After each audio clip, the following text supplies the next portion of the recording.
Sa loob ng mahigit 75 taon, ang hidwaan sa pagitan ng Israel at Palestine ay nagdulot ng matinding pagdurusa sa milyon-milyong tao.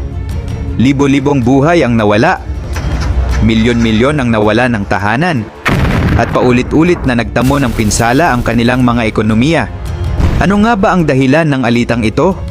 Ano ang naging pinakamatinding labanan sa kasaysayan nila? At bakit sa wakas ay napagkasunduan ang kapayapaan?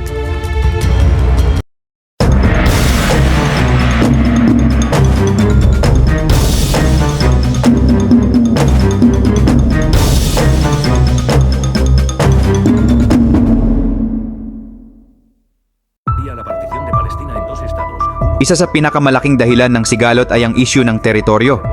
Noong 1947, iminungkahi ng United Nations ang isang partition plan upang hatiin ang Palestine sa dalawang estado. Isa para sa mga Hudyo at isa para sa mga Palestino. Ngunit tinutulan ito ng mga Arabong bansa na nauwi sa digmaan. Sa digmaang ito, lumawak ang nasasakupan ng Israel, samantalang daan-daang libong Palestinian ang napilitang lumikas mula sa kanilang mga tahanan. Tinawag nila itong Nakba o The Catastrophe. Sa kasalukuyan, kontrolado ng Israel ang karamihan sa lupaing dating pag-aari ng mga Palestino kasama ang West Bank at Gaza Strip. Ngunit ang pag-okupa ng Israel sa West Bank at ang pagtatayo ng mga settlements doon ay patuloy na nagiging hadlang sa kapayapaan. Isa pang malaking issue ay ang Jerusalem, isang banal na lungsod para sa Hudaismo, Kristyanismo at Islam. Parehong inaangkin ng Israel at Palestine ang lungsod bilang kanilang kabisera. Tuwing may kaguluhan sa Jerusalem, nagkakaroon ng sagupaan sa pagitan ng mga Israeli security forces at mga Palestinian protesters. Ang lugar ng Al-Aqsa Mosque ay isa sa pinakamainit na pinagtatalunang bahagi ng lungsod.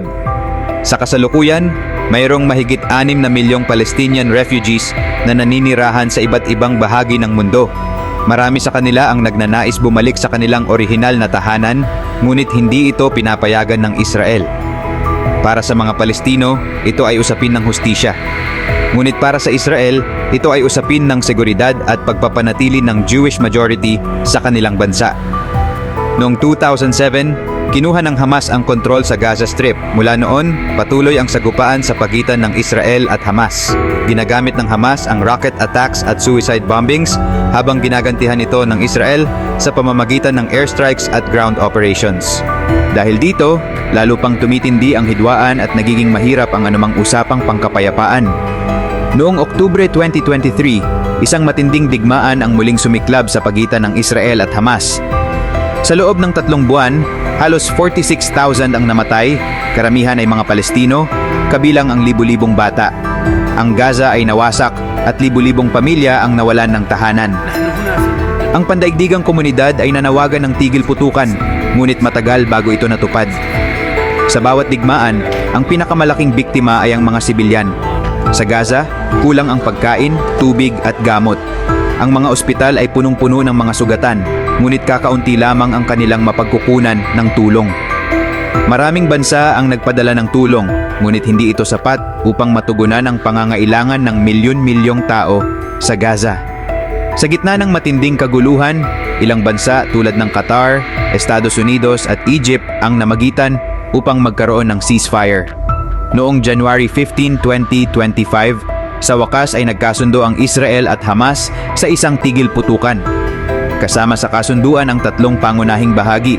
Number 1, 6 na linggong tigil putukan. Number 2, pagpapalaya ng mga bihag mula sa magkabilang panig. Number 3, pagpapahintulot ng humanitarian aid sa Gaza.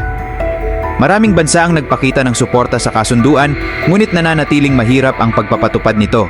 May ilang grupo na hindi sumasang-ayon sa ceasefire at ang tiwala sa pagitan ng dalawang panig ay nananatiling marupok. Bagamat may kasunduan, ang tunay na kapayapaan ay nananatiling isang malaking hamon. Kakayanin ba ng Israel at Palestine na makahanap ng pangmatagalang solusyon? O magpapatuloy ang sigalot sa mga susunod na taon? Ang hidwaang ito ay matagal ng bahagi ng kasaysayan. Ngunit sa bawat digmaan, may panibagong pagkakataon para sa kapayapaan. Ano kaya ang magiging hinaharap ng Israel at Palestine? Huwag kalimutang mag-subscribe at i-click na rin ang bell icon para matanggap mo ang mga notification at masubaybayan ang mga bagong videos. Salamat sa panonood. Hanggang sa muli.